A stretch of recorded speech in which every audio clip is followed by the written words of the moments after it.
Hello, my friends. Today is June 29th, and this is Markets Weekly. So, this past week, we had a lot of chop in the markets, and on Friday, it looked like we had a pretty big reversal. I remain very cautious on the equity markets. But today, I want to talk about three things. First, last week, we had our first presidential debate, and it seems to have changed the political landscape in the US, and that's affecting certain markets. So let's talk about what happened last week there. Secondly, I've been hearing a lot of whispers about the demise of the petrodollar. Let's talk a little bit about what the petrodollar is and why I think it's mostly nonsense. And lastly, we have pretty important French elections happening this weekend where the two leading parties in the legislative elections are on the opposite sides of the political spectrum. So no matter what happens, it seems like we're on the cusp of big changes that will also filter into global markets. So let's talk a little bit about what's happening in France.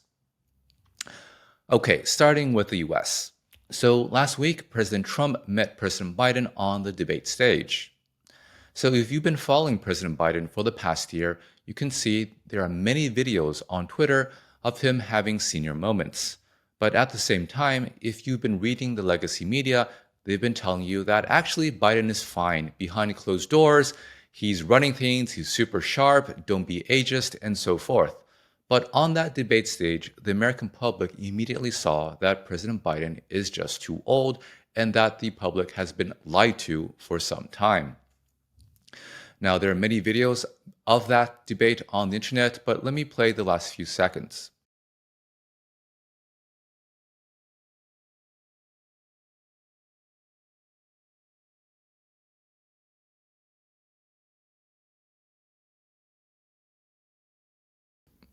So as you can see, President Biden seems to have trouble getting off the stage himself. Now, the betting markets took one look at that debate and immediately increased the odds of a Trump victory in November to around 60%, and at the same time lowered the odds of a Biden victory to about 30%. Now, President Trump very clearly has been telling you that he wants to run inflationary policy. He wants to cut rates, he wants to cut taxes, and he wants to basically be more protectionist. So I think that seems to be filtering a bit into the rates market, where on Friday we saw the 30-year yield rise notably. Now, some of that is no doubt due to quarter end as well, but it could also be due to the market realizing that there's a better chance now of a Trump victory.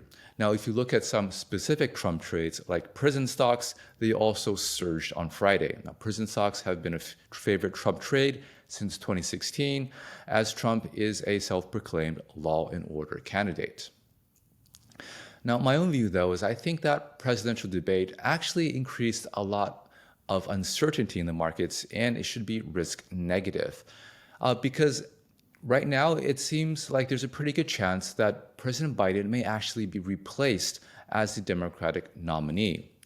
Now, right after the debate, there seems to be a coordinated effort by the media and elements of the Democratic Party to basically full court press, we need a new nominee because President Biden, he's not going to cut it. And I think this is pretty understandable. After all, the presidency, really, really important prize. But not just that, there are a lot of people who are running down ticket to President Biden. So in the US, when you vote for election, you're presented with a piece of paper. Again, you choose your president, but you also choose Congress, Senate, and so forth. So a lot of times, politics being a team sport is that when you have an unpopular president, people don't show up to vote for that candidate, and everyone downstream, say the congressmen, the senators, they suffer as well. So you have a lot of people in the Democratic Party who are running for re-election in November. They're really worried that maybe Biden will tank their chances. So everyone is trying to do something to try to at least help themselves. So the betting markets are saying that, hey, there's a good chance that Governor Gavin Newsom of California could be the nominee, maybe Vice President Kamala Harris, and there's even a chance that Hillary Clinton could come back as a candidate. Now, no, just a couple weeks ago, there was actually an op-ed in the Washington Post reminding everyone that, hey, Hillary Clinton, not so bad. Maybe she could be a VP or something. So there's a lot of power centers in the Democratic Party trying to merge and reach for that prize of being a presidential nominee. At the same time, though, Biden seems to be standing firm, saying that he is going to run for president. And most notably, President Barack Obama on Twitter seemed to show support, saying that, Biden just had a bad night. We have bad nights. He's going to be our presidential nominee. Now, President Obama is probably the most influential person in the Democratic Party. I don't know if he's able to keep the troops together, but right now it seems like we're in a period of turmoil where we're not really sure who's going to be running against President Trump. And that type of uncertainty, I think, should be a bit destabilizing for the market. Now, the other potential candidates for president, we all know who they are, but I think there's a bit more uncertainty as to how they play among the general public. And, right now it looks like the markets think that Trump is probably going to win, but these dynamics are fluid. Maybe a debate, let's say against Gavin Newsom or someone like that, could really change the public's perception. So we are, I think, in a period of turmoil for the next few months. It's going to be interesting. Okay, the next thing that I want to talk about is the demise of the so-called petrodollar that it seems like many people are talking about. So what exactly is the petrodollar? So as you guys know, historically the US imports a lot of oil, historically from the Middle East.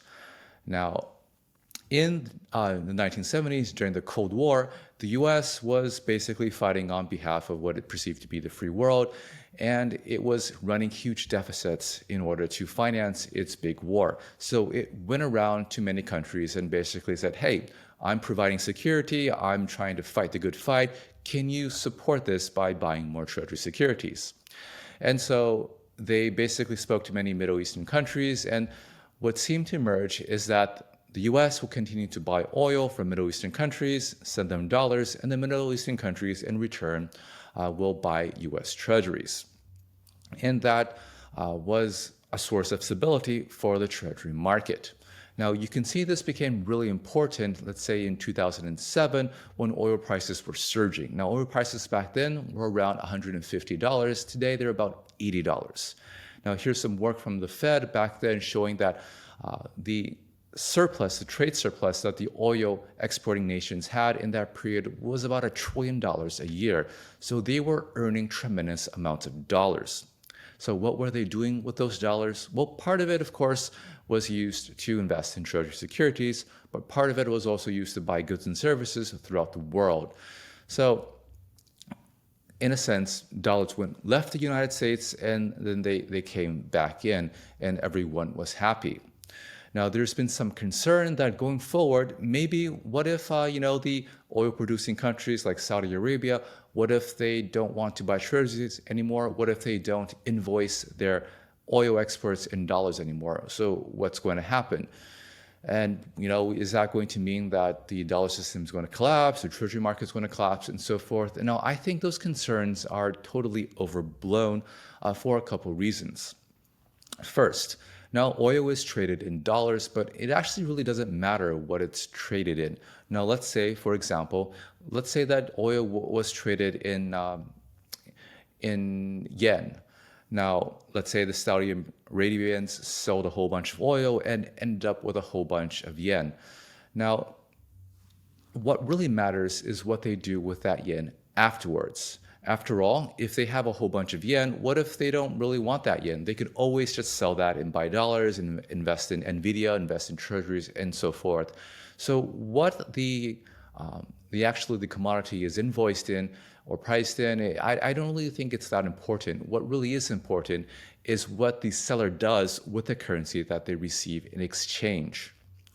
Now, over the past few decades, a lot of the times what the oil-producing countries have done is take those dollars and buy U.S. assets. Is it because they are great friends with the U.S. and the State Department forces them to?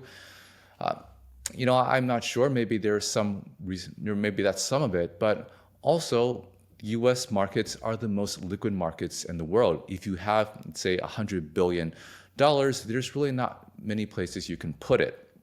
Let's say that they start to earn a whole bunch of RMB.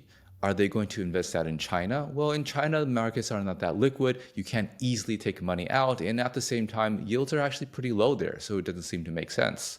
Are you going to invest in Euroland? Well, there's not that much growth in Euroland, and their markets are not that deep and liquid. At the end of the day, though, in terms of global capital markets, it's really the dollar markets that are the most deep and liquid, regardless of how the US manages its public finances. Now, you could say that the US fiscal deficit, unsustainable, Treasuries, terrible investment, and I would totally agree with you. But that doesn't necessarily mean that you just get rid of your dollars. It could simply mean that instead of buying Treasuries, you buy something like the S&P 500. Now, there is real political risk, though, where if you have too much dollar exposure, maybe the US government could sanction you. I think that is a real risk, and that is some cause for diversification, but that is separate from this whole selling oil for dollars thing. Now, the second reason why this petrodollar system collapsing is really a non-issue is that if you look at the public finances of, say, Saudi Arabia, they actually aren't really earning that much dollars on net. So they're earning a lot of dollars, but then they're also importing a lot of goods and services. So their current account is basically flat. Actually, if you look at the public finances of Saudi Arabia, you'll see that they've been borrowing a lot. They've been going more and more in debt because they're spending so much money on all these other projects and public welfare and stuff like that. Now, looking at their treasury holdings over the past decade, you'll also notice that they're pretty stable. So as far as I can tell, there doesn't seem to be a big disturbance in the dollar system based on whatever you want to call the petrodollar trade. Further disturbance, I think, could be caused by political sanctions and stuff like that, but I don't think that has anything to do with what oil is invoiced in or anything like that. So I think the demise of the petrodollar system is greatly exaggerated. On the one hand, they simply don't have as many petrodollars as Javier Blas of Bloomberg noted. Okay, so the last thing that I want to talk about is the French elections this Sunday. So as we discussed before, the French are having new legislative elections. But the two leading political forces are on the opposite side of the political spectrum. You have the Rassemblement National, the right-leaning party, far ahead in the polls with the possibility of actually having an outright legislative majority. And right after them, you have the Front Populaire, which is basically a very socialist, somewhat communist party. Below them all, of course, is Macron's centrist party, and they are not going to make it. Now, in France, legislative elections are done in two stages. First stage is Sunday, and afterwards, the two winners will go off and face a runoff in the second stage. And sometimes there's a third person running as well, depending on how well that person performed during the first stage. So we won't know the final results until later in July, but what it seems to portend is big changes. Now, the Rassemblement National is mostly about migration. That's their big issue. They're seeing tremendous migration in France, changing culture. They don't like that. They are more nationalistic. They have an economic platform as well, but it doesn't seem to be their main focus. But the Front Populaire, though, they are very much an economic-based party. Classically, they want to increase social benefits, so more lowering the retirement age, raising minimum wage, more benefits, and so forth. And they want to pay for it, of course, by taxing the rich. So they want the marginal income tax to go as high as 90%, and they want to roll out a higher wealth tax. A wealth tax is basically like property tax, but for everything you own. And so their proposal, I think, is perceived to be very negative to economic growth. Now, right now, there's a tremendous amount of uncertainty as to how this could turn out, but there is a chance that, maybe these economic policies get some way enacted. And so I think that's significantly impacting the French markets. If you look at the French stock market, it's totally tanking. After all, high taxes are bad for the stock market, bad for economic growth. Now, at the same time, though, both parties are proposing a lot of fiscal spending, and that's impacting the bond market. If you look at French 10-year yields as they spread to German bonds, they've been blowing out pretty significantly. Now, the ECB has special mechanisms where they're going to come in and save the bond market, but they're not going to do that right away. After all, the European Union wants the member countries to have fiscal discipline. So, what we could see is that spreads continue to widen out if we have fiscal policy that's just too much spending. Now, there's no risk of disaster because if spreads really explode higher, you can be sure that the ECB is going to come in and maintain financial market stability.